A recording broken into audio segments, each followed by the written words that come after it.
My name is McLean. I'm the Member of Parliament for Calgary Centre, and I'm a representative of the Conservative Party of Canada.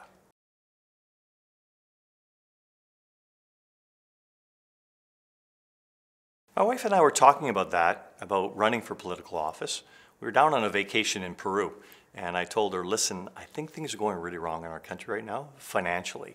I looked at where the current government was actually taking our country financially and said, this is not good. I have a 23-year career in financial services and looked at where we were going on a world scale and said, this has to reverse fairly quickly. And she said, you should do that. So once I got buy-in from my wife that there's a plan here, then it worked pretty well. I went through the whole process of nomination, election, putting a team together. It was quite a process.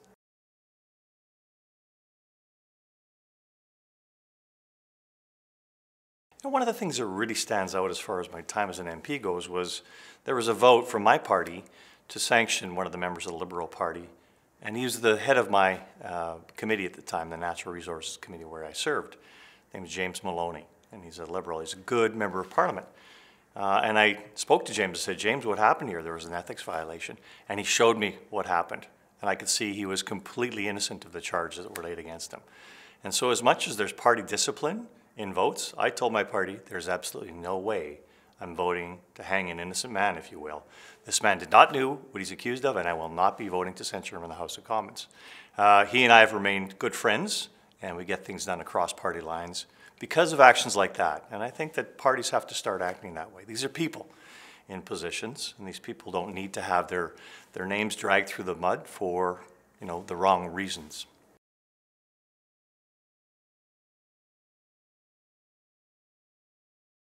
Every day I sit there and sometimes I think about the frustrations of this job, and every day I think, you're bringing something to this equation. There's 338 MPs in the House of Commons, and if you're moving the dial 1 degree on the narrative that's happening in this country about the solutions we need to bring forward, you're actually making a difference. So keep at it.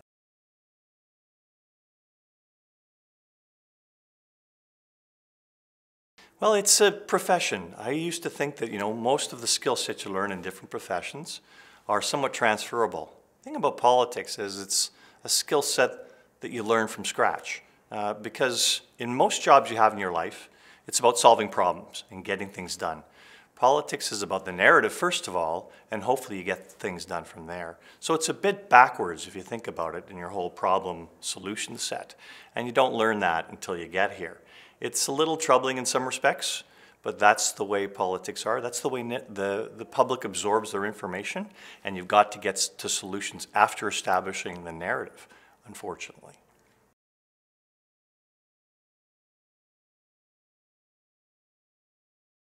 In the last Parliament, I was our party's critic for natural resources, and the Minister of Natural Resources at that time was Seamus O'Regan. And he was, he had a good grasp of the file. And there was a bill coming forward to the House of Commons. It went to the Senate first. It was called S3. As you know, bills can start in either house. So S3 was about the labor standards on the offshore and improving those. They were already over a year late in synchronizing those. So labor employees in Canada's offshore were not covered properly. Offshore workers in Canada are the ones that work on oil and gas rigs, primarily offshore in primarily Newfoundland and Nova Scotia, where these areas where they're actually drilling wells and working to produce the oil and gas that Canada produces for the world. And those need to have employment standards on them as well. And it's a joint federal-provincial relationship that happens to make sure those people are properly covered.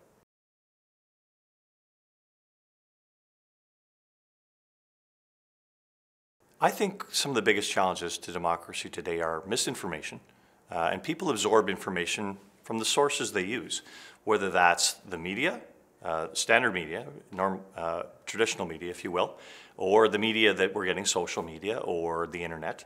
The problem is that all those sources get to choose what you see.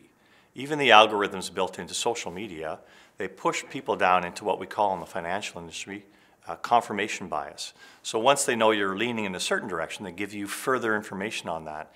And if you're not aware of looking at things that confirm your pre-existing bias and not looking for the alternative discussions on the same subject, you're missing the whole broader discussion. And this is part of democracy that I think parliamentarians are supposed to bring to the discussion.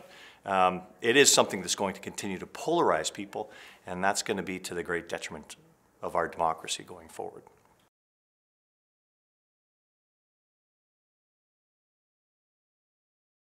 I've got 4 boys, so they bring me hope every day. They're between the ages of 24 and 30 years old. And they're wonderful, and I look at how well they do in life, and I think, you've done great, and I think they've got good parents. So 3 of them are my stepsons, and 1's my son, and they've been raised well. You can kind of see that they're very successful, they're driven, they want to get things done in the world.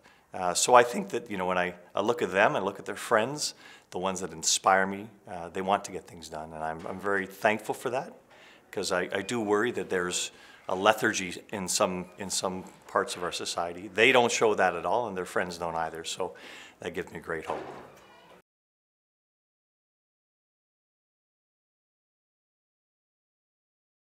If I had a piece of advice to share with my younger self, I would say life is full of peaks and valleys.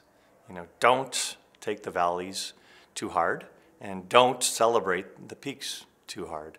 You're going to go through these, and some say the absence of one is just a version of the other, if you will.